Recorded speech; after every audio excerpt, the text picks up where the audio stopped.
আল্লাহ বলছেন তুলিজুল লাইলা ফিন নাহার। ও পৃথিবীর মানুষেরা শোনো, রাতের পরে আমি আল্লাহ দিন বানাই। এক কথায় রাতের বেলা আমি আল্লাহ দিন বানাই, যেটা বিজ্ঞান, দর্শন, ইঞ্জিনিয়ার, ডাক্তার, মাস্টার, ভৌগোলিক, দার্শনিক, ঐতিহাসিক কোন ব্যক্তির বাবার ক্ষমতা কিয়ামত পর্যন্ত হবে না দিনের বেলা রাত করা, আবার রাতের বেলা দিন করা। কথাটা ভুল বললাম? আল্লাহ বলছেন কিয়ামত অবধি কোনো নাতি নাতকুড়ের আন্ডা বাচ্চা পর্যন্ত দায়িত্ব নেবে না মানুষের মুখে হাসি ফুটাতে, যেটা আমি আল্লাহ পারি। ইন্নাল্লাহ আলা কুল্লি শাইইন কদির। আমি আল্লাহ হলাম সর্ববিষয়ে শক্তিশালী, সর্ববিষয়ে ক্ষমতাশালী। আমার যখন যেটা ইচ্ছা হয় সঙ্গে সঙ্গে সেটা কোন শব্দের মাধ্যম দিয়ে পরিপূর্ণ করি। এজন্য রাতের বেলা দিন করতে, দিনের বেলা রাত করতে 1 সেকেন্ডের জায়গায় 2 সেকেন্ড কোনো দিন লাগেনি এবং ভবিষ্যতও লাগবে না। পৃথিবীর বিজ্ঞানীদের, দার্শনিকদের, ইঞ্জিনিয়ারদের, ডাক্তারদের, মাস্টারদের যদি বলা হয় সূর্য প্রতিদিন পূর্ব থেকে ওঠে, রাতের আধা দূর হয়ে যায়, দিনের আলো পাই। সন্ধ্যাবেলা পশ্চিম দিকে যখন সূর্য ডুবে যায় তখন আমরা রাতের ঘন ঘটা অন্ধকার দেখতে পাই, ঠিক কিনা? ও দুনিয়ার বিজ্ঞানীরা, দার্শনিকরা, ইঞ্জিনিয়াররা, ডাক্তারেরা, মাস্টারেরা, এক কাজ করো, সূর্যকে দক্ষিণ দিক থেকে উদয় করো, উত্তর দিকে অস্তমিত করো, তাহলে নিশ্চয়ই কোনো একটা পরিবর্তন দেখা যাবে। কিয়ামত পর্যন্ত যদি বিজ্ঞানীদের, দার্শনিকদের, ইঞ্জিনিয়ারদের সময় দেয়া হয়, এরা কোনোদিন কি এ দায়িত্ব পালন করতে পারবে? আল্লাহ বললেন যেটা তোমরা দেখতে পাও না সেটা আমি দেখতে পাই, যে খবর তোমরা শুনতে পাও না সেই খবর আমি সবার আগে শুনতে পাই। যে কাজ তোমাদের করতে মাসের পরে মাস, বছরের পর বছর, ঘন্টার পর ঘন্টা লেগে যায়, সে কাজ করতে আমার 1 সেকেন্ডের জায়গায় 2 সেকেন্ডও সময় লাগে না। আর আল্লাহ এই কথাগুলো কোরআন শরীফের ভিতরে বলেছে না বলে নাই? আল্লাহ কোরআনের ভিতরে বলেছেন। আল্লাহ কি শুধু বলেছেন না বাস্তবে দেখিয়ে দিয়েছেন? কোনো মানুষ যদি গল্প করে, গল্পটা আমাদের কাছে যদি অমূলক হয়, ও গল্প আমরা বিশ্বাস করব, কিন্তু বাস্তবে যদি দেখিয়ে দেয় তাহলে আমরা সেটা বিশ্বাস করতে বাধ্য হব না? হব না? কারণ যেটা বলেছে বাস্তবে দেখিয়ে দিয়েছে, প্রমাণ দিয়েছে, এই জিনিসটা মানুষের মগজে বেশি বেশি করে অ্যাডজাস্ট হবে না? হবে না? আল্লাহ বলছেন শোনো, আমি শুধু মুখে হাজার হাজার তত্ত্ব আমার কোরআনে পরিবেশন করি নাই, আমার জবানি দিয়ে কোরআন শরীফ ভরে দিই নাই। হাজারো হাজারো তত্ত্ব যেগুলো বলেছি সেগুলো বাস্তবে প্রমাণ করেও দেখিয়েছি, যাতে কিয়ামত অবধি তোমাদের নাতি নাতকুড় আন্ডা বাচ্চা আমার কোরআনের কথাকে বিশ্বাস রাখে, কোনোদিন অবিশ্বাস না করে। আমি গতদিন আলোচনা করতে করতে বলেছিলাম আল্লাহ রাতের বেলা দিন করেন, এটা আপনাদের কাছে বাস্তব তত্ত্ব দিয়েছিলাম। প্রিয় নবীর প্রিয় সাহাবী আলী মুর্তজা রাদিয়াল্লাহু আনহুর জীবনী নিয়ে, হাসান হোসেনের জীবনী নিয়ে, মনে আছে তো? রাতের বেলা কেমন দিন হয় সেটা আলী রাদিয়াল্লাহর জীবনীতে, হাসান হোসেনের জীবনীতে আল্লাহ বাস্তব প্রমাণ করে দেখালেন। ডুবন্ত সূর্যকে আবার আসমানের আকাশে গাছের মাথায় উঠিয়ে বিকালবেলা বানিয়ে দিয়ে 2 বাচ্চাকে ফেরত নিয়ে আলী রাদিয়াল্লাহ বাড়ি যাওয়ার সুযোগ পেয়েছিলেন। এই কারণে পয়গম্বর মুহাম্মদ রাসূলুল্লাহ বললেন, আলী তুমি টাকা নিয়ে যাও, আর আমি মসজিদে নববীর ভিতরে যাই নামাজে বসে হাত তুলে বসে আছি। শুধু হাত তুলে বসে নয়, আল্লাহ পাক বান্দার যে জিনিসটা খুব বেশি পছন্দ করেন সেটির নাম হলো চোখের পানি। কিসের পানি? চোখের পানি আল্লাহ বড় পছন্দ করেন। ফালিয়াদাহাকু কালিলা ওয়ালিয়াবকু কাসীরা। আল্লাহ বলছেন যদি আমাকে রাজি করতে চাও, জীবনের সব সমস্যার সমাধান আমার কাছ থেকে যদি পেতে চাও, 2টো কাজ একটু কম বেশি করে করে নাও। একটি কাজ হলো হাসি তামাশা কম কম করবে, আর চোখের পানি আমার কাছে একটু বেশি বেশি করে ফেলবে। পয়গম্বর মুহাম্মদ রাসূলুল্লাহ মসজিদে নববীর ভিতরে যায় নামাজে বসা অবস্থায় তখন হাত তুলে চোখের পানি ফেলছেন, আর নবী অহরহ কাঁদতেন। জোরে বলুন একটু সুবহানাল্লাহ। নবীর চোখের পানি কান্না দেখে আল্লাহ বলেন সূর্য রে আমি যদি তোরে বানিয়ে থাকি আমি যদি তোর মালিক হয়ে থাকি আমি আল্লাহ বলছি ডুবে গেছিস তুই কি হয়েছে আমি আল্লাহ আবার বলছি তোর মালিক আমি তোরে বানিয়েছি আর যা হুকুম করি আমার হুকুম বাস্তবে রূপদান করিস আমার হুকুমের খেলা কোনোদিন তো করিস নাই আজও করিস না আবার একটু পশ্চিম দিক থেকে ওজন ওঠ পশ্চিম দিকে যেদিকে ডুবে গেছে ওই দিক থেকে আবার ওজন ওঠ পূর্ব দিকে দিকে গিয়ে রাতের অন্ধকার দূর করে দে দিনের আলো দেখিয়ে দে অন্যথায় হাসান হোসেন জীবনে তার আম্মা জননী ফতেমার চাঁদ মুখ দেখতে পাবে না মায়ের কোলে উঠতে পারবে না মায়ের সোহাগ ভরা চুম্বন পেতে পারবে না এই জন্য উঠে যা নবীর চোখের পানির ওসিলা করে আল্লাহ পাক সূর্যকে হুকুম করে দিলেন আর সূর্য সঙ্গে সঙ্গে পশ্চিম দিক থেকে ওজন উঠে গেল তাহলে হাসরের মাঠ যেদিন হবে সেদিনও সূর্য পশ্চিম দিক থেকে উদয় হবে এতে আমাদের আর অবিশ্বাস হওয়ার কোনো জায়গা আছে হাসরের মাঠে সূর্য পশ্চিম দিক থেকে উদয় হবে পূর্ব দিকে অস্তমিত হতে যাবে আল্লাহ তো সেটা এখান থেকে 1450 বছর আগে দেখিয়ে দিয়েছেন সেদিন যদি সূর্য উদয় হয়ে থাকে পশ্চিম দিকে ভবিষ্যতে উদয় হবে না হবে না হবে এবার আমার আল্লাহ পাক রব্বুল আলামিন বলছেন আমি দিনের বেলাও রাত বানাই এটা রাতের বেলা দিন আর এদিকে লম্বা আলোচনা করব না আল্লাহ বলছেন দিনের বেলাও রাত বানাই আচ্ছা এটা কি পারবে রাতের বেলা নেই আল্লাহ সূর্য উঠিয়ে দিন বানিয়েছে দিনের বেলা রাত বানাতে পারবে পারবে আল্লাহ বলছেন ও বান্দারা আমার কোরআন পাক একটু আলগা করো আমার কোরআনের ভিতরে আমার একজন মহব্বতের বান্দা মহব্বতের প্রেমিক বান্দা নাম তার ইব্রাহিম খলিলুল্লাহ কি নাম ইব্রাহিম খলিলুল্লাহ আল্লাহ কোরআনে যত পয়গম্বরের জীবনী কোট করেছেন সবথেকে লম্বা জীবনী যার তার নাম হলো হযরত ইউসুফ আলাইহিস সালাম কি নাম বললাম হযরত ইয়াকুব নবীর বেটা ইউসুফের জীবনী সব নবীর জীবনী থেকে লম্বা এরপরে আল্লাহ পাক আরেকজন পয়গম্বরের জীবনে একটু লম্বা করে বানিয়েছেন তো ইউসুফের মতো অত লম্বা নয় তার থেকে একটু কম এই পয়গম্বরের নাম হযরত ইব্রাহিম খলিলুল্লাহ কি নাম বললাম ইব্রাহিম খলিলুল্লাহ ইব্রাহিম খলিলুল্লাহর পরে আরেকজন পয়গম্বরের জীবনে আল্লাহ কোরআন একটু লম্বা করে কোট করেছেন আমাদের আমল করে তার বাস্তব জীবনের দিকে দৃষ্টি নিক্ষেপ করে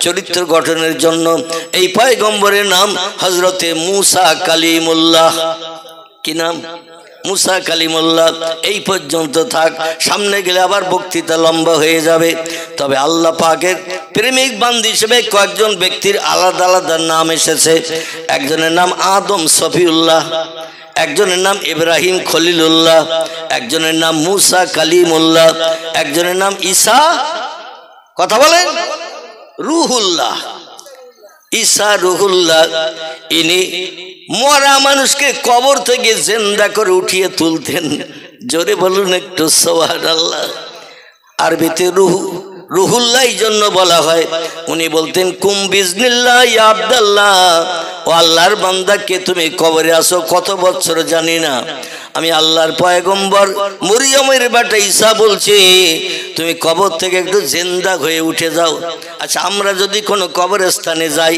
যে বলি কুম বিজনিল্লাহ ইয়া আব্দুল্লাহ ও আল্লাহর বান্দা তুমি কবর থেকে ওঠো উঠবে উঠবে না উঠবে না আচ্ছা লাঠি দিয়ে যদি কবরে বাড়ি মারি ঈসা নবীর মতো ধুলে উড়িয়ে যাবে মাটির ঢেলা ভেঙে যাবে গাছপালার উপর মারলে গাছপালা ভেঙে যাবে কিন্তু মরা লোকটা উঠবে না আল্লাহর প্রিয় প্রেমিক বান্দী হিসেবে দুইটি দল পৃথিবীতে আছে আমি গতকাল হরিকাটিতে জলসা করতে যেয়ে বলছিলাম দুটি দল পৃথিবীতে আছে আল্লাহর প্রেমিক বান্দা প্রেমিক বান্দী নারীও আছে পুরুষও আছে জোরে বলুন একটু সুবহানাল্লাহ শুধু বেটা ছেলে নয় নারীরাও আছে আল্লাহর কাছে যেটা চেয়েছে আল্লাহ সেটা না দিয়ে পারে নাই এরা হলো দুটি দলের মানুষ একটি দলের নাম হলো নবী আম্বিয়ার দল একটি দলের নাম হলো ওলি আউলিয়ার দল আর যত দলের মানুষ আমরা আছি মসজিদের ইমাম থেকে শুরু করি কারণ আমিও তো ইমামতি করি ওই দলে আমিও ঢুকে যাই তাহলে আর কেউ বলতে পারে না হুজুর আমাদের নামে বদনাম দিয়েছে। এই আমিও তো ইমাম, আমার দিয়েই বলি, ইমামের দল, মুয়াজ্জিনের দল, মুক্তাদির দল, চাষি তাঁতি কামার কোমর সুতর ধোপা নাপিত ডাক্তার মাস্টার হাকিম জজ উকিল ব্যারিস্টার যত দলের মানুষ আছে সব দলের মানুষ কিন্তু আল্লাহর প্রেমিক প্রিয় বান্দা হতে পারে নাই। নারীও পারে নাই, পুরুষও পারে নাই। দুটি দলের মানুষ আল্লাহর প্রেমিক প্রিয় বান্দা হয়েছে। একটি দলের নাম হলো নবী আম্বিয়ার দল, একটি দলের নাম হলো অলি আউলিয়ার দল। এই দুটি দলের মানুষ আল্লাহর কাছে যখন যেটা চেয়েছে আল্লাহ দুর্জয়কে পরাজয় বরণ করিয়ে বান্দাদের মুখে হাসি ফুটিয়ে বাস্তব নজির দেখিয়ে দিয়েছেন।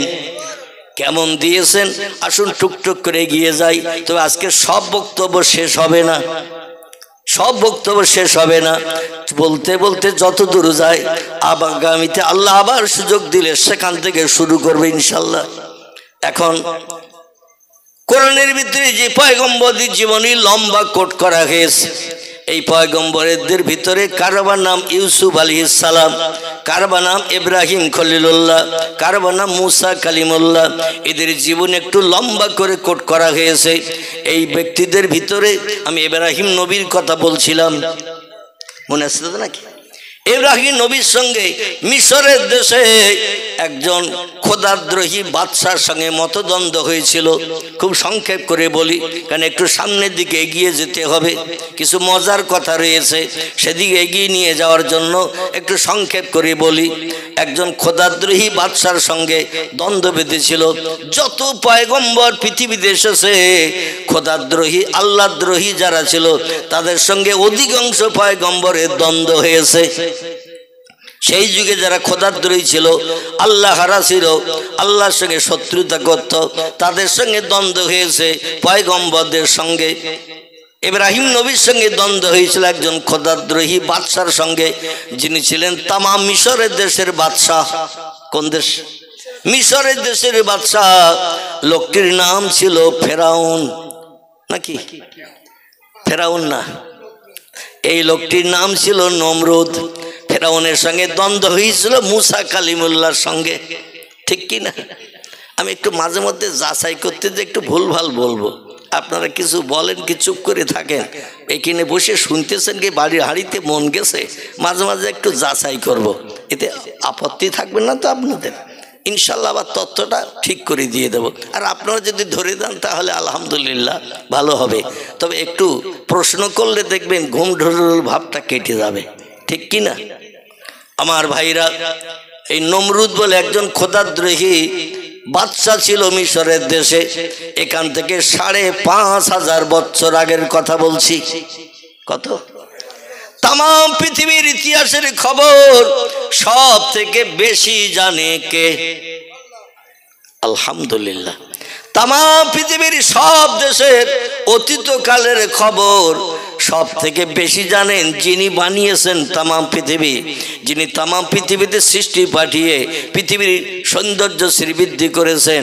আল্লাহ পাক বলছেন আল্লাহু সামিউম বাসির, আমি সব যেমন দেখতে পাই, কে কি কথা বলছে আমি সেটাও পর্যন্ত শুনতে পাই।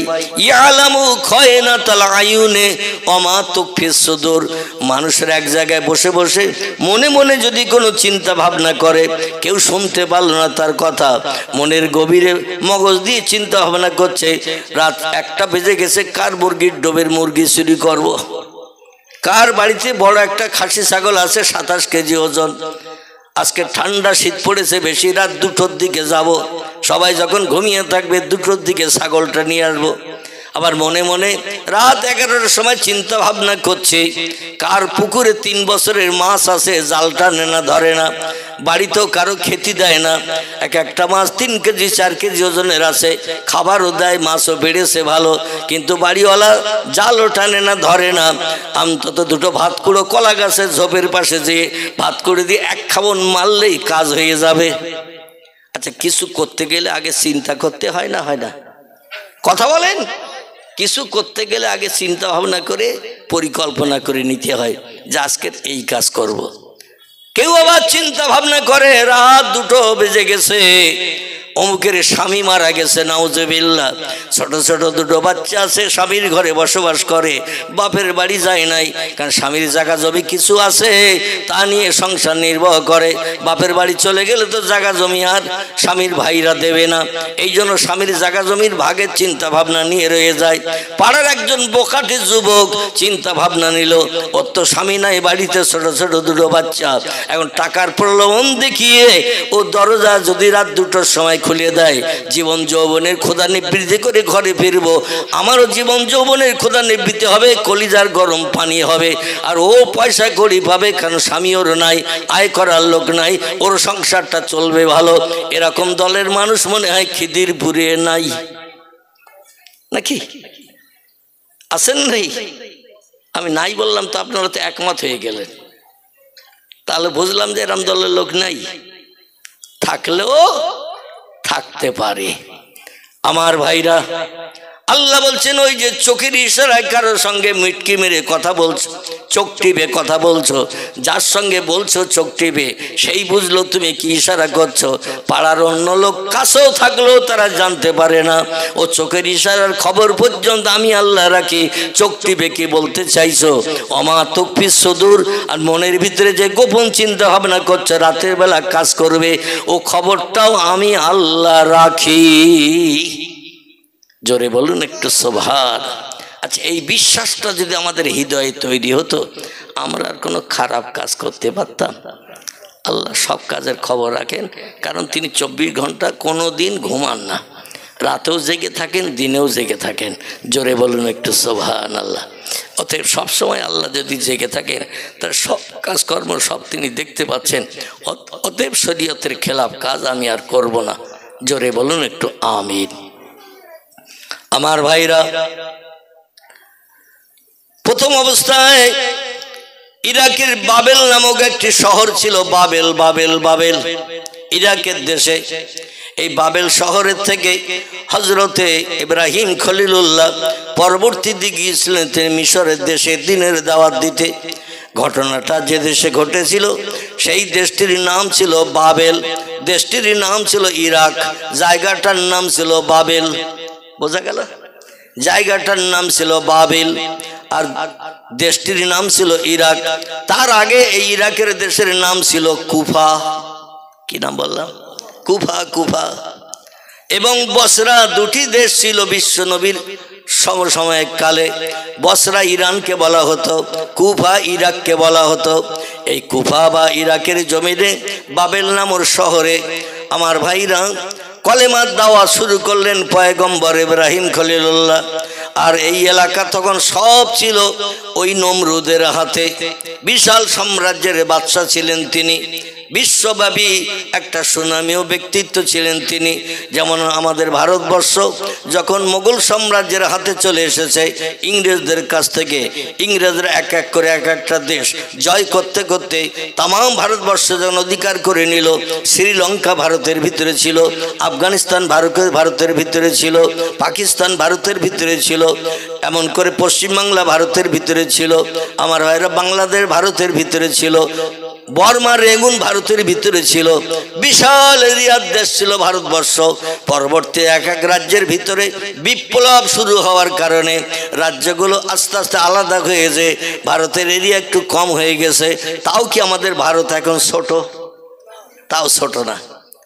পাকিস্তান চলে গেল, আফগানিস্তান চলে গেল, শ্রীলঙ্কা চলে গেল, বর্মা রেগুন চলে গেল, বাংলাদেশ চলে গেল, তাও এখনো ভারত ছোট নয়। আমার এরকম বিশাল এরিয়ার রাজত্ব ছিল নমরুদের। নমরুদের কাছে খবর গেল দেশবাসী লোকজনদের মাধ্যম দিয়ে, এ দেশে একজন নতুন ধর্ম প্রচারক বেরিয়েছে, নাম তার আজরের বেটা ইব্রাহিম। কি নাম? আজরের বেটা ইব্রাহিম। তিনি একটা নতুন ধর্মের প্রচার করছেন। আর আপনি দেশবাসীকে জানিয়ে দিলেন, সবাই আমারে দেখলে বলবে আন্তা রব্বিল আশাক্কা ফিহে, আপনি আমাদের প্রভু, এতে কোনো সন্দেহ নাই। উনি ঘোষণা দিতেন রাজ দরবারে বসে, আনা রব্বুকুমুল আলা, আমি হলাম সব খোদার বড় খোদা, আমার উপরে বড় প্রভু আর কেউ নাই।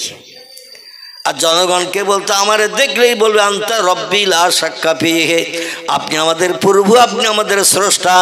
এ কথার ভিতরে শস্য দানা পরিমাণ সন্দেহ নেই। জোরে বলুন একটু নাউজুবিল্লাহ, নাউজুবিল্লাহ বলেন।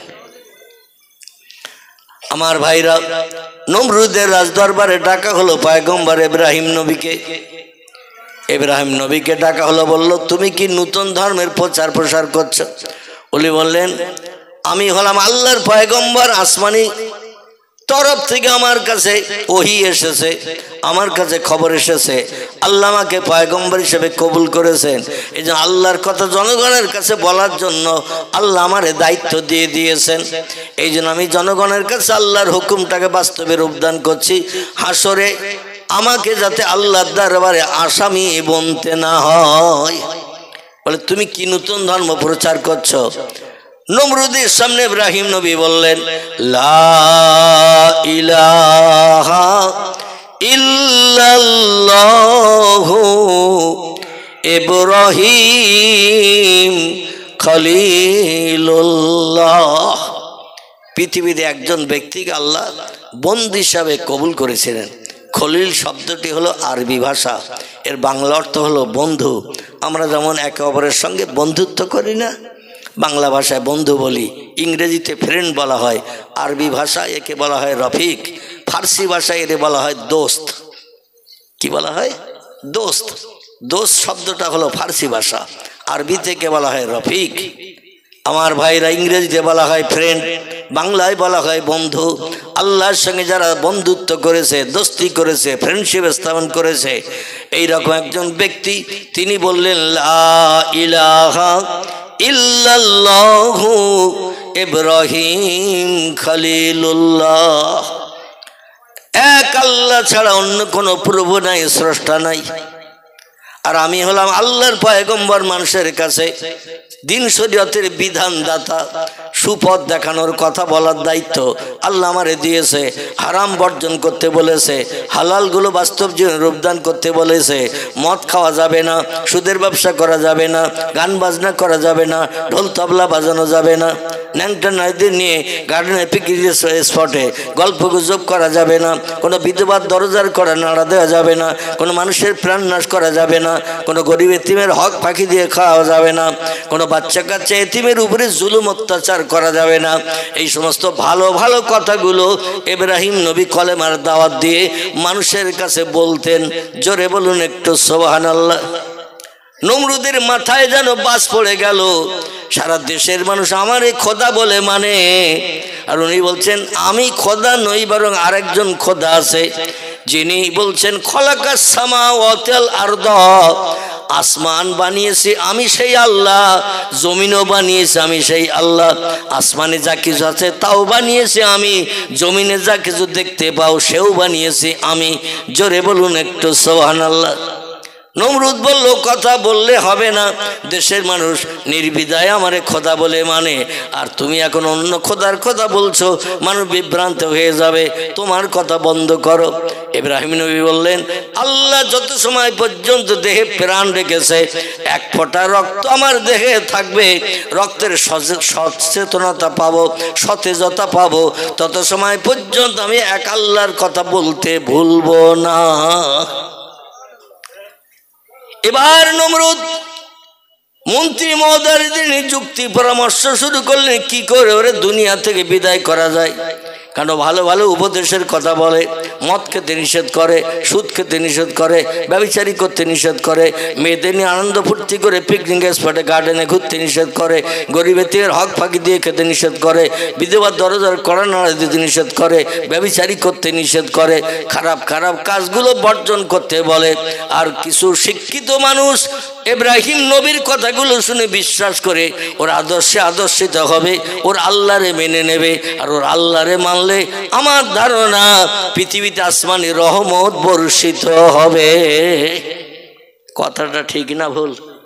আল্লাহর হুকুম মানলে এ দুনিয়ায় রহমত পাওয়া যাবে না জহমত পাওয়া যাবে? রহমত পাওয়া যাবে, আল্লাহর গজব পৃথিবীতে আসবে না। জোরে বলুন একটু আমিন। ইব্রাহিম নবীকে মারার জন্য হাজারো চক্রান্ত করেছিল।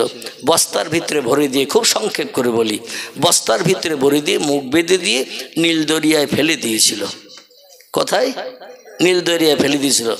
লোকজন দিয়ে, মন্ত্রী মহোদয় দিয়ে বলল নীল দরিয়ায় ফেলে দে। আবার ইবলিস শয়তান একটা যুবকের চেহারা নিয়ে নমরুদের কাছে চলে গেছে। কে? ইবলিস শয়তান। আল্লাহ পাক ওকে 4টে পাওয়ার দিয়েছেন 70,000 বছর একটানা আল্লাহর ইবাদত করার জন্য। ক বছর? 70,000 বছর এই পৃথিবীতে আল্লাহর ইবাদত করেছে, সুবহানা রব্বিয়াল আলা বলে সেজদা করেছে। হে মহান পবিত্র আল্লাহ, তুমি ছাড়া স্রষ্টা আর কেউ নাই। এই 70,000 বছরের ইবাদতের প্রতিদান যখন জান্নাত থেকে বিতাড়িত হয়ে আদমকে সেজদা না করার কারণে জান্নাত থেকে বিতাড়িত হয়ে যখন পৃথিবীতে আসছিল, ওই সময় ইবলিস শয়তান, ওর পূর্ব নাম ছিল আজাজিল। কি নাম বললাম? আজাজিল পূর্ব নাম ছিল। আল্লাহ বললেন লানাতুল্লাহ ইবলিসা, কোরআনের কথা। আল্লাহ বললেন আমার অভিসম্পদ তোর উপরে অর্পিত হোক, আমার লানাত তোর উপরে অভিবাদিত হোক, আমার লানাত তোর উপরে পড়ুক, তুই চির জাহান্নামী আমার হুকুমের খেলাপ করার কারণে। এই জন্য জান্নাতে থাকার অধিকার নাই, আসমানে থাকার অধিকার নাই। বেরিয়ে যা, একটা খারাপ জায়গা বানিয়ে রেখেছে, ওই জায়গাটির নাম হলো আলামে দুনিয়া। কি নাম? আলামে দুনিয়া। দুনিয়া বলে একটা পচা জায়গা, খারাপ জায়গা বানিয়েছে। নবী বলছেন আর দুনিয়া জিফাতুন তলাবুহাল কেলাব, দুনিয়া হলো পচা গলা লাশ সদৃশ্য, আর এর আসক্তকারী হলো কুকুরের দল। কিসের দল? পচা গলার গন্ধ যদি কুকুরের নাকে লাগে, ওরে দড়ি দিয়ে বেঁধে রাখলো, টানা হেঁচড়া করবে না? করবে না? পচা গলা গন্ধ কুকুরের নাকে লাগলে ও শুধু ছুটতে থাকবে সেই দিকে যেদিক থেকে গন্ধ আসছে, কারণ পচা খেতেও বড় প্রিয়, পছন্দনীয়। নবী বললেন দুনিয়া হলো পচা গলা লাশ, পোকা বিড়বিড়ি করা লাশ, দুর্গন্ধওয়ালা লাশ। দুনিয়ার প্রেমে পাগল হয়ে প্রভুকে ভুলে যাবে যারা, পরকালে জান্নাত হারাম বানালো তারা। দুনিয়ার প্রেমে আসক্ত না হয়ে পরকালের জান্নাতের প্রেমে আসক্ত হয়ে যারা আল্লাহর ইবাদত বন্দেগী করবে, আল্লাহর হুকুম তামিল করবে, তারাই সফল কাম হবে। জোরে বলুন একটু সুবহান। আমার ভাইরা, তো ইবলিস শয়তান বলল আল্লাহ আমি তো 70,000 বছর আপনার ইবাদত করেছি, তো ইবাদতের কোনো প্রতিদান দেবেন না? আমার তো তাড়িয়ে দিচ্ছেন জান্নাত থেকে পৃথিবীতে পচা জায়গায়, তো কোনো প্রতিদান ইবাদতের কিছু দেবেন না? আল্লাহ বলেন অবশ্যই আমি কোরআনে জানিয়েছি। এ দুনিয়ার মানুষেরা তোমরা শোনো, ফামাইয়া আমাল মিসকালা যাররাতিন খায়রা ইয়ারা, যে লোকটি 100 দানা পরিমাণ ভালো কাজ করবে তার প্রতিদান বদলা সে পাবে। অমাইয়া আমাল মিসকালা যাররাতিন শাররা ইয়ারা, আবার 100 দানা পরিমাণ খারাপ কাজ যে করেছে তারও বদলা হাসরের মাঠে তার হাতে দেয়া হবে। আমি আল্লাহ কাজুল কুজ্জাত আহকামুল হাকিমিন, আমি ন্যায়ের তুলাদণ্ডে বিচার করব, কাউকে বাড়তি বিপদে ফেলবো না, কাউকে আবার বাড়তি সুযোগও দেব না। যে যেমন আমল করে আসবে তার আমলের প্রতিদান দেয়া হবে। এই জন্য আল্লাহ বলেন আমি তো কোরআনে ওয়াদা করেছি, আমার কোরআনের টোটাল কথা সত্য। আসমানে আরও যত কেতাব পাঠিয়েছি, তৌরিত পাঠিয়েছি, জব্বুর পাঠিয়েছি, ইঞ্জিল পাঠিয়েছি, আমার আসমানি কেতাবের কথা সত্য। সত্য কথা আমি বলেছি, সেই কথার অ্যাভয়েড করবো আমি?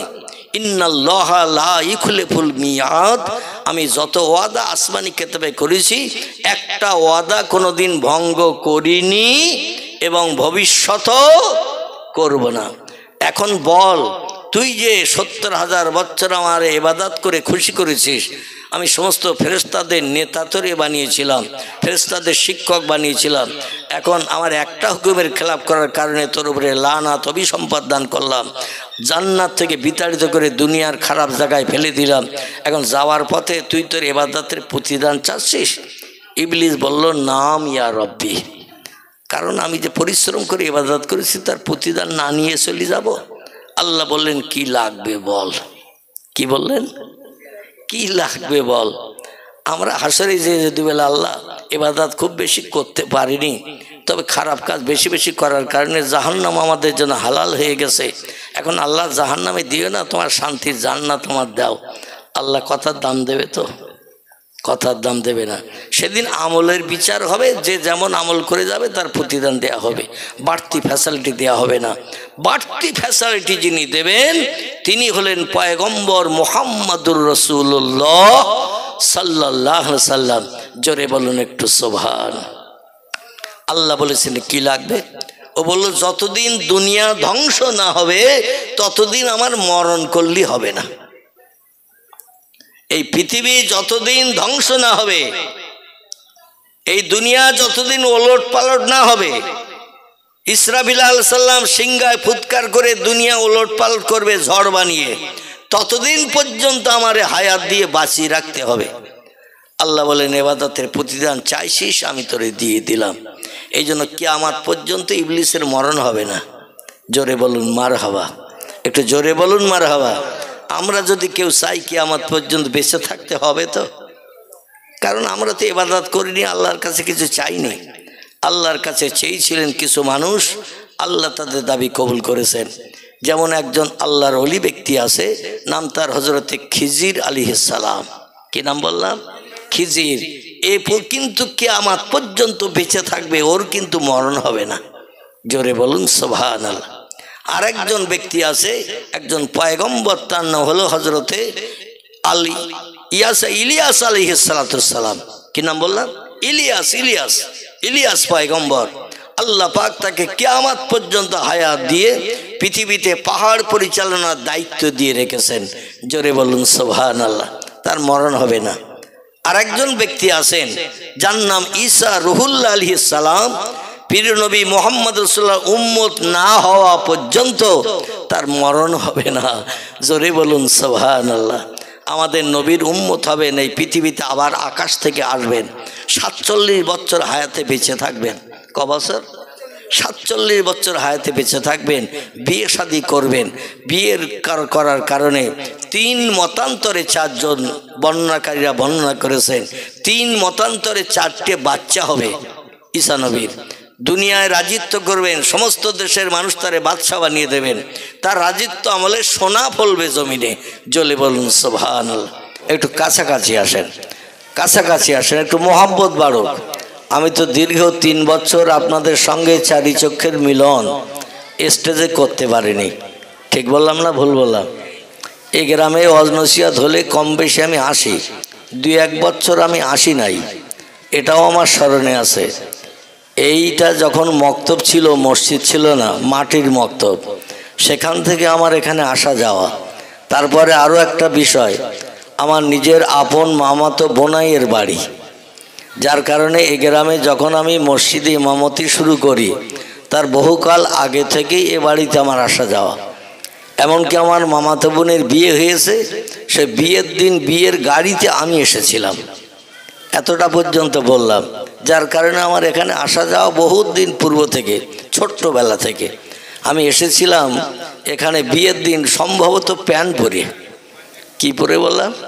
প্যান্ট পরিয়ে, ছোট প্যান্ট, বাংলা প্যান্ট, মানে সেই ছোট্টবেলার কথা বলছি, সেখান থেকে আসা যাওয়া।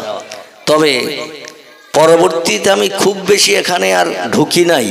তার কারণ হলো মামাতো বোনের ছেলেদের যখন বিয়ে শাদী হয়ে গেছে তখন ওই বৌমারা থাকবে, এই জন্য আমি একটু আসা যাওয়া কম করে দিয়েছিলাম। এটা আপনাদের কাছে খারাপ লাগবে কি ভালো লাগবে তা বলতে পারবো না। তবে যখন ছেলেদের বিয়ে হয়ে গেছে, বৌমারা এসে গেছে, তখন থেকে আমার আসা যাওয়া একটু কম হয়ে গেছে। কি বলে দিয়েছেন? এখন আপনাদের কাছে ভালো লাগবে কি খারাপ লাগবে সেটা আপনাদের বিষয়। আমার কাছে যেন দৃষ্টিকটু নিন্দনীয় মনে হয়েছিল যে বাড়িতে বৌমারা থাকবে, চলাফেরা করবে, হুটহাট আগের মতো ঢুকবো, এটা উচিত হবে না আমার। এতটুকু জ্ঞান আল্লাহ পাক দিয়েছিলেন বলে আমি একটু কম আসা যাওয়া করেছি। মাঝখানে 2 বছর সম্ভবত বোধ হয় এই মক্তব বা মসজিদের জলসায় আমি বছর 2-1 আসি নাই, মানে কর্তৃপক্ষও সম্ভবত দাওয়াত করে নাই, আর করলেও আমি আসতাম না। কারণটা কি সেটা আপনারা বুঝে নেন, ওটা আমি আর বলবো না। মানে কর্তৃপক্ষ দাওয়াত করলেও আসতাম না, আর এমনি দাওয়াত করেনি, আমি নিজেও আসিনি। কারণটা, বিষয়টা কি আপনারা বুঝতে পারবেন। আবার সুযোগ হয়েছে, দীর্ঘ 3 বছর আল্লাহ কঠিন অসুস্থতায় রেখেছিলেন, আল্লাহ তারপরে শেফায়ে কামেলা দান করেছেন। গত কার্তিক মাসের 2 তারিখ থেকে আমি টুকটাক প্রোগ্রামে বেরিয়েছি। তো কার্তিক, অগ্রহায়ণ, পৌষ, মাঘ এই 4 মাস চলছে। আমার জলসার বয়স 3 বছর পর। গ্রামে বোধহয় কয়েকটা প্রোগ্রাম ইতিমধ্যে হয়েও গেছে নাকি? বেশ কয়েকটা প্রোগ্রাম হয়ে গেছে। এখনও আর একটা প্রোগ্রাম আছে আমাদের জামে মসজিদের বাৎসরিক ইসালে সব, সম্ভবত 22শে মাঘ আছে না মসজিদে। সেদিন আল্লাহ হায়াতে বাঁচিয়ে রাখলে আবার দেখা হবে এই স্টেজে বসা অবস্থায়, শ্রোতাদের সামনে বসা অবস্থায়। আর এর ভিতরে আল্লাহ যদি ডাক দেয় তাহলে আর 4 চক্ষের মিলন হবে না। যাই হোক, আর লম্বা নিজেদের পারিবারিক আলাপ আলোচনা না করে বেহেশতের বাগান, এই বাগানের উদ্দেশ্য নিয়ে পাক কালাম কোরআন মজিদ থেকে একটি সেন্টেন্স বাক্য আয়াত আমি রাখব এবং পয়গম্বর মোহাম্মদ রাসূলুল্লাহ জবানি মোবারক একটি রেখে সংক্ষেপ 2-4 কথা আলোচনা রাখব। আবার আমার ইউটিউব আলার ভাইরা ওনারা একটা অনুরোধ রেখেছেন, বসিরহাটের আল্লামা হুজুর রহমাতুল্লাহ আলাইহি ফুরফুরার পীর সাহেব আবু বকর সিদ্দিক আল কুরাইশির কাছে জীবনের প্রথম বায়াত হতে গিয়েছিলেন। এই বায়াতের বিষয়টা কোন ক্যাসেটে, অনেক আগের জলসা, কোন ক্যাসেটে শুনেছে, ওরা আবার একটু শোনার নিবেদন করেছে। এখন আমি কোন দিকে যাব চিন্তা ভাবনা করছি। গতদিন জলপারে ওয়াজ করতে করতে মাঝখানে ছেড়ে দিয়েছিলাম, 1.5 ঘন্টার মতো বক্তব্য রেখেছিলাম, মনে আছে আপনাদের? 1.5 ঘন্টার মতো। আর চিন্তা ভাবনা করেছিলাম, ওদিন বোধহয় আলোচনাও করেছিলাম যে আগামী দিন মির্জাপাড়া নূতন জামে মসজিদে আলোচনা হবে, ইনশাল্লাহ আপনারা স্মরণ করে দেবেন। এখান থেকে আবার বাকি অংশটা আলোচনা করব বলেছিলাম। এখন যাই হোক, আমি বক্তৃতা রাখতে রাখতে সামনের দিকে এগিয়ে যাই। আমার পরও একজন বক্তা আছে না নাই? আছে তো নাকি? আচ্ছা, এই আমার ওয়াজ শুনতে শুনতে পেট ভর্তি হবে না কিছু খালি থাকবে? কথা বলতে হবে। পেট ভর্তি হবে না কিছু খালি থাকবে? যদি বলেন হুজুর ভর্তি হবে, তাহলে আমি আলোচনা লম্বা না করে, আপনাদের মনোবাঞ্ছা পূর্ণের আলোচনা না করে কিছুটা খালি রেখে আমি ছেড়ে দেব। কারণ আরেকজন বক্তা আছেন, তিনি আসবেন, ওয়াজ করবেন। আর যদি আপনারা বলেন ভর্তি হয়ে গেছে আর মাল রাখার জায়গা নাই, তাহলে তো বক্তার ওয়াজ নসিহতি হবে না।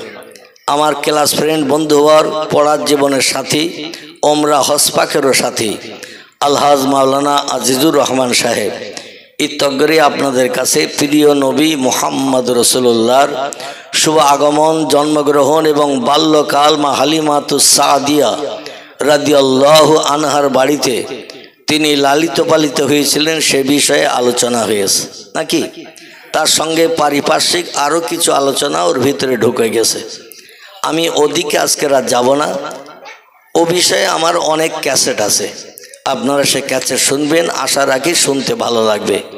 আজকের আমার মূল বক্তব্য হলো, গতদিন আলোচনা করেছিলাম আমি 3টি বিষয় নিয়ে, কোরআন পাক থেকে 3টি বিষয় নিয়ে আপনাদের কাছে উদ্ধৃতি দিয়েছিলাম। সেই উদ্ধৃতি নিয়ে একটু সামনের দিকে এগিয়ে যাব। ধীর স্থিরভাবে মনোনিবেশ সহকারে শ্রবণ করুন, আশা রাখি ভালো লাগবে। কি লাগবে? ভালো লাগবে। কারণ কোরআন হাদিসের কথার আলোচনা যে লোকটার ভালো লাগবে না, আমার সন্দেহ হয় ও লোকটির ঈমান আছে কিনা। কোরআন হাদিসের আলোচনা যে লোকটার কাছে ভালো লাগবে না, আমার সন্দেহ হয় ও লোকটার হৃদয়ে ঈমান আছে কিনা। কারণ কোরআনের মতো দামি জিনিস পৃথিবীতে মুসলমানদের কাছে আর কিছু আছে?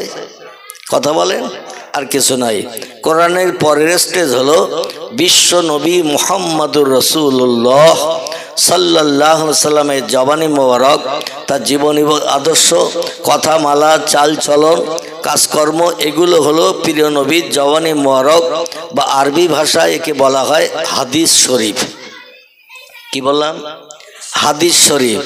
এই হাদিস শরীফের কথা যে লোকটি শুনতে ভালো লাগবে না, যে হাদিস শরীফের ভিতরে নবীজির কথার ভিতরে শস্য দানা পরিমাণ সন্দেহ নাই, সন্দেহ মুক্ত কথা, এই সন্দেহ মুক্ত কথা যে লোকটি শুনতে ভালো লাগবে না, আমি মনে মনে ধারণা করব সে লোকটা জান্নাতে যেতে পারবে কিনা সন্দেহ আছে। কারণ হাসরের মাঠে কেউ কারো দিকে ফিরে তাকাবে না, একমাত্র মুহাম্মাদুর রাসূলুল্লাহ ছাড়া। যে নবীর কাজকর্ম কথাবার্তা শুনতে ভালো লাগবে না, সেই লোককে ওই নবীর শাফাত হাসরে পাবে তো? কথা বলেন, কোনোদিন পেতে পারে না। কারণ যার সঙ্গে যার সম্পর্ক ভালো থাকবে, বিপদের দিনও সে ব্যক্তি তার পাশে দাঁড়াবে। যার সঙ্গে সম্পর্ক গাঢ়তর থাকবে না, বিপদের দিন ও বন্ধু কোনোদিন পাশে এসে দাঁড়াবে না। এই জন্য আমি অনুরোধ রাখছি, আল্লাহ পাকের কোরআন ও পয়গম্বর মুহাম্মদ রাসূলুল্লাহ জবানে মোবারক আমি বক্তৃতার প্রারম্ভে আপনাদের কাছে উদ্ধৃতি দিয়ে সেগুলো নিয়ে বাস্তব তথ্য আপনাদের কাছে পরিবেশন করে ইনশাল্লাহ আজকের বক্তব্যের ইতি টানব। উচ্চ রবে প্রাণ খুলিয়ে মোহাব্বতের সঙ্গে একটু দরুদ শরীফ পড়ে নেন। আল্লাহুম্মা সাল্লি আলা সাইয়্যিদিনা মাওলানা ওয়ালা আলে সাইয়্যিদিনা। আচ্ছা, বক্তৃতা শুরু করার আগে কর্তৃপক্ষদের কাছে জিজ্ঞেস করি, তাবারুক আজকের কি আছে? আজকে তাবারুক কি শেষে? ও মানে বিরানি মার্কা তেমন কিছু নেই, যার কারণে দরিদের আওয়াজও ওইরাম হচ্ছে। কি ঠিক বললাম না ভুল বললাম? মানে বিরানির গন্ধ টন্ধ থাকলে গরুর গোশতের পিস দুটো চারটে করে দুটো পাঁচটা করে পাতে পড়লে সেখানে দেখবেন জজবা তৈরি হবে, মানে পরে তো অ্যাকশান হবে ভালো। এই জন্য একটু দরুদের জজবা তৈরি হবে, গলার আওয়াজ জোর হবে। তো তাহিরি না কি বলছে আমার স্নেহ ভাজন ভাই, তো তাহিরি হোক যাই হোক, এখন যাহাই তো কিছু দেবে, অন্তত তার নমুনাও তো একটু জবান দিয়ে উচ্চারিত হওয়ার দরকার আছে না নাই? আর যদি বলেন হুজুর আমরা তাহিরি খেতে আসিনি, তার নবীর মোহব্বত আপনার হৃদয়ে আছে না নাই? নবীর মোহব্বত আছে। তো নবীর মোহব্বত যদি থাকে, আমি তাহিরি বিরানি ফেরানি খিচড়ি টিচড়ি সব বাদ দিলাম। যে নবীর উম্মত আমরা, যে নবীর শাফাত ছাড়া সুপারিশ ছাড়া জান্নাতে যেতে পারবো না, সেই নবীর মোহব্বতে একটু গলা ছেড়ে কি দরুদ শরীফ পড়া যাবে না? এখন তো রাত 12টা বাজেনি, 12 বাজা মানে সব কাজের শেষ, ঠিক কি না? তো অন্তত 12টা পর্যন্ত একটু গলার আওয়াজ দেন, উচ্চ রবে মোহাব্বতে দরুদ শরীফ। আল্লাহুম্মা সাল্লি আলা সাইয়্যিদিনা মাওলানা মুহাম্মদ ওয়া আলা আলে সাইয়্যিদিনা মাওলানা। আলহামদুলিল্লাহ আলহামদুলিল্লাহিল্লাযী হাদানা লিহাযা ওয়া মা কুন্না লাউলা আন হাদানাল্লাহ ওয়া আশহাদু আল্লা ইলাহা ইল্লাল্লাহু ওয়াহদাহু লা শারীকা লাহ শাহাদাতান মান আমানা বিল্লাহি ওয়া কাফারা বিজ্জিবতি ওয়াত তাগুত ওয়া আশহাদু আন্না সাইয়্যিদানা ওয়া নাবিয়ানা ওয়া হাবিবানা ওয়া শাফিয়ানা ওয়া সামাদানা ওয়া মাওলানা মুহাম্মাদান সাল্লাল্লাহু আলাইহি ওয়া সাল্লামা আবদুহু ওয়া রাসূলুহু নবিউল মাকারিমিল আখলাকিল মাওসুফ ওয়াবিল কামালিল আওসাফিল মানউত ফাকাদ ক্বালা আল্লাহু তাআলা ফি কালামিহিল মাজিদ অফিল ফুরকানিহিল হামিদ আউযু বিল্লাহি মিনাশ শাইতানির রাজিম বিসমিল্লাহির রাহমানির রাহিম তুলিজুল লাইলা ফিন নাহারে ওয়া তুলিজুন নাহারা ফিল লাইল ওয়া তুখরিজুল হাইয়া মিনাল মাইয়িতি ওয়া তুখরিজুল মাইয়িতা মিনাল হাইয়্যি ওয়া তারযুকু মান তাশাউ বেগাইরি হিসাব। প্রাণ খুলে উচ্চ রবে গলা ছেড়ে বলুন আল্লাহু আকবার। وقال النبي صلى الله عليه وسلم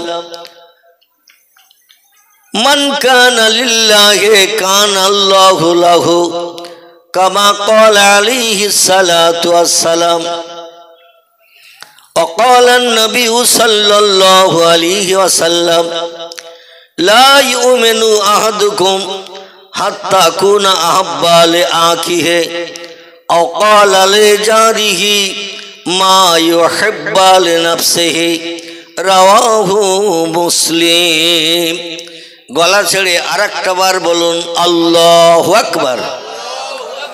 وقال الله تعالى في شان حبيبه إن الله وملائكته يصلون على النبي يا أيها الذين آمنوا صلوا عليه وسلموا تسليما اللهم صل على سيدنا مولانا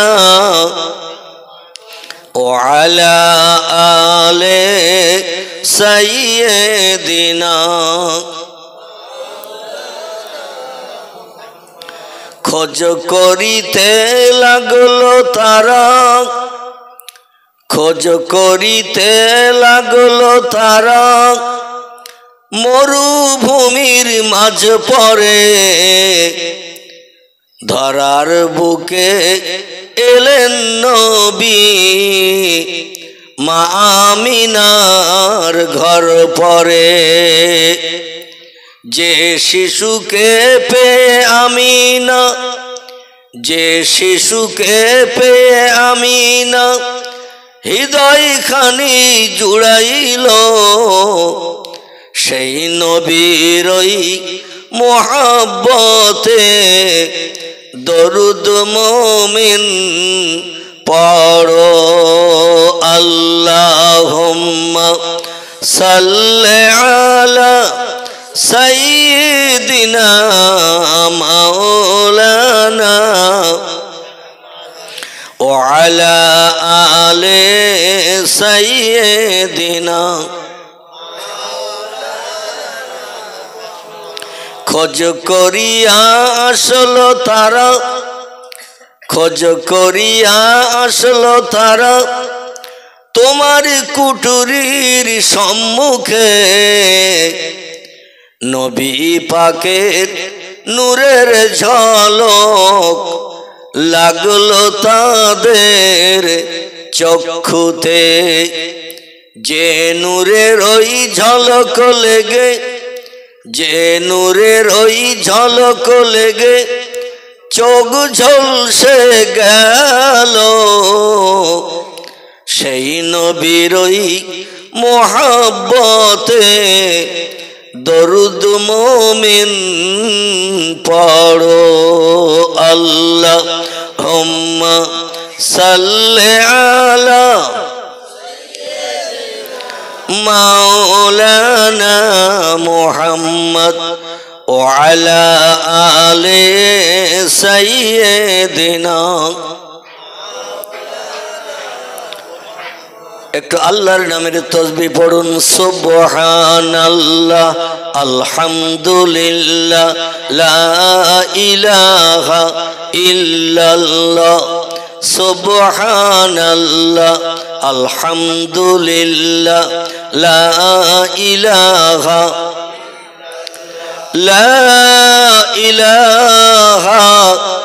ইল্লাল্লাহ মুহাম্মাদুর রাসূলুল্লাহ। সকলে প্রাণ খুলে বলুন সাল্লাল্লাহু আলাইহি ওয়াসাল্লাম। নবীজির নাম যখন শুনবেন, মুহাম্মাদুর রাসূলুল্লাহ নাম যখন শুনবেন, নবীর মহব্বত, প্রেম, ভালোবাসা, খাতির রক্ষা করতে একটু তাসবিহ পাঠ করবেন, স্পেশাল সাল্লাল্লাহু আলাইহি ওয়াসাল্লাম। নবীর উপরে আল্লাহর আসমানের রহমত অবারিত বর্ষিত হোক। জোরে বলুন একটু সুবহানাল্লাহ। নবীর উপরে রহমত বর্ষণ কামনা করলে নবী হাসরের মাঠে আমাদের ভুলবেন? কথা বলেন, আমাদের ভুলবেন না। তিনি বলছে লা ইয়াদখুলুল জান্নাহ, আমি বেহেশতে ওই সময় পর্যন্ত ঢুকবো না, আল্লাহ জান্নাতের সুখ আমি উপভোগ করব না, বেহেশতের হুরগেলেমানদের নিয়ে আনন্দ ফুর্তিতে কাল কাটাবো না, যত সময় না পর্যন্ত আমার নাম শুনে সাল্লাল্লাহু আলাইহি সাল্লাম বলা লোকটি জান্নাতের ভিতরে না ঢুকবে। আমি রসুল তত সময় জান্নাতে ঢুকবো না, জান্নাতের সুখ উপভোগ করব না, হুরগেলেমানদের নিয়ে আনন্দ ফুর্তি করব না। তাহলে সেই নবীজির সাহায্য নিতে গেলে নবীর নামে একটু মহব্বতে সাল্লাল্লাহু আলাইহি সাল্লাম বলতে আপত্তি আছে কারো?